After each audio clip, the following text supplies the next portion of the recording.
A Short Life of Uriel Septim VII by Rufus Hayne. Third Era, 368 to 389. Strategist and Conciliator. The early decades of Emperor Uriel's life were marked by aggressive expansion and consolidation of imperial influence throughout the empire, but especially in the east, in Morrowind and Blackmarsh, where the empire's power was limited, imperial culture was weak, and native customs and traditions were strong and staunchly opposed to assimilation. During this period, Uriel greatly benefited from the arcane support and shrewd counsel of his close advisor, the imperial battle mage Jagar Tharn. The story of Uriel's marriage to the Princess Cowlavoria is a less happy tale. Though she was a beautiful and charming woman, and greatly loved and admired by the people, the Empress was a deeply unpleasant, arrogant, ambitious, grasping woman. She snared Uriel Septim with her feminine wiles, but Uriel Septim thereafter soon regretted his mistake and was repelled by her. They heartily detested one another, and went out of their ways to hurt one another. Their children were the victims of this unhappy marriage. With his agile mind and vaunting ambition, Uriel soon outstripped his master in the balanced skills of threat and diplomacy. Uriel's success in co-opting House Aloud as an advance guard of imperial culture and economic development in Morrowind is a noteworthy example. However, Uriel also grew in pride and self-assurance. Jagar Tharn fed Uriel's pride, and hiding behind the mask of an outpaced former master counselor, Tharn purchased the complete trust that led finally to Uriel's betrayal and imprisonment in Oblivion, and Tharn's secret usurpation of the imperial throne. Third Era, 389 to 399.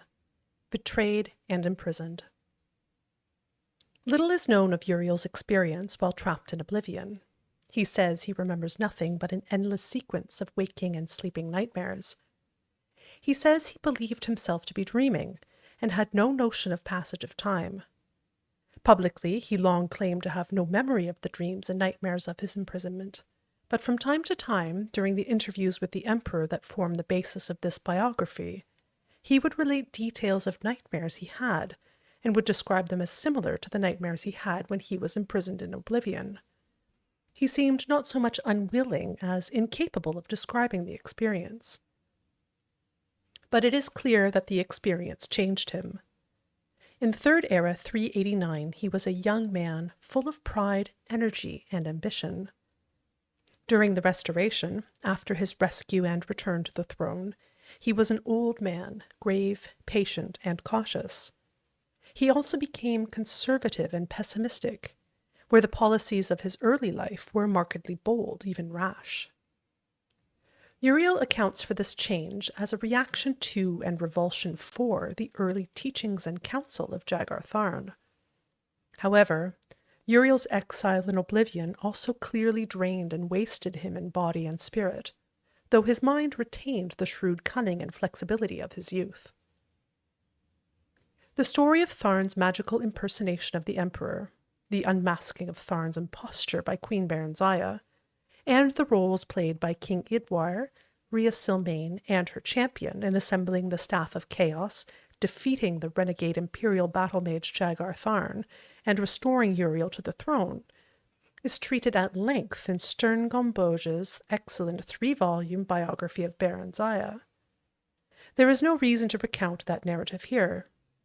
Summarized briefly, Jagar Tharn's neglect and mismanagement of imperial affairs resulted in a steady decline in the empire's economic prosperity, allowed many petty lords and kings to challenge the authority of the empire, and permitted strong local rulers in the east and the west to indulge in open warfare over lands and sovereign rights. Third Era, 399 to 415. Restoration, the Miracle of Peace, and Vardenfell. During the Restoration, Uriel Septim turned from the aggressive campaign of military intimidation and diplomatic accommodation of his earlier years, and instead relied on clandestine manipulation of affairs behind the scenes, primarily through the agencies of the various branches of the Blades.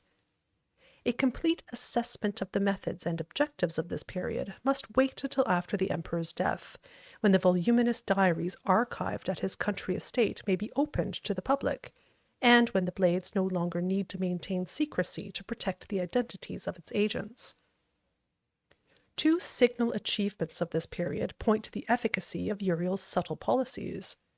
The Miracle of Peace, also popularly known as the Warp in the West, that transformed the Iliac Bay region from a ruly assortment of warring petty kingdoms into the well-ordered and peaceful modern counties of Hammerfell, Sentinel, Wayrest, and Orsinium, and the colonization of Vardenfell, presided over by the skillful machinations of King Helseth of Morrowind and Lady Barenziah, the Queen Mother, which brought Morrowind more closely into the sphere of imperial influence.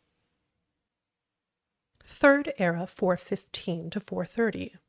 The Golden Peace. King Helseth's Court and the Nine in the East. Following the Miracle of Peace, best described in Per Vetterson's Daggerfall, A Modern History, the Empire entered a period of peace and prosperity comparable to the early years of Uriel's reign. With the imperial heartland and west solidly integrated into the Empire, Uriel was able to turn his full attention to the east, to Morrowind.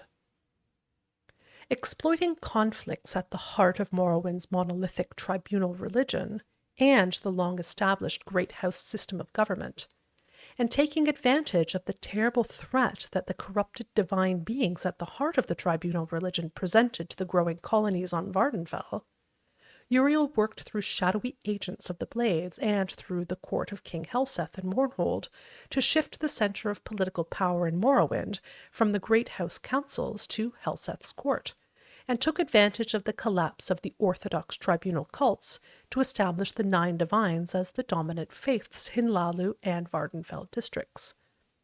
Hasfat Anabolis's treatment of the establishment of the Nine in the East in his 4-volume Life and Times of the Nerevarine is comprehensive. However, he fails to resolve the central mystery of this period.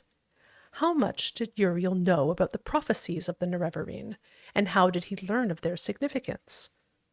The definitive resolution of this and other mysteries must await the future release of the Emperor's private papers, or a relenting of the Blade's strict policies of secrecy concerning their agents.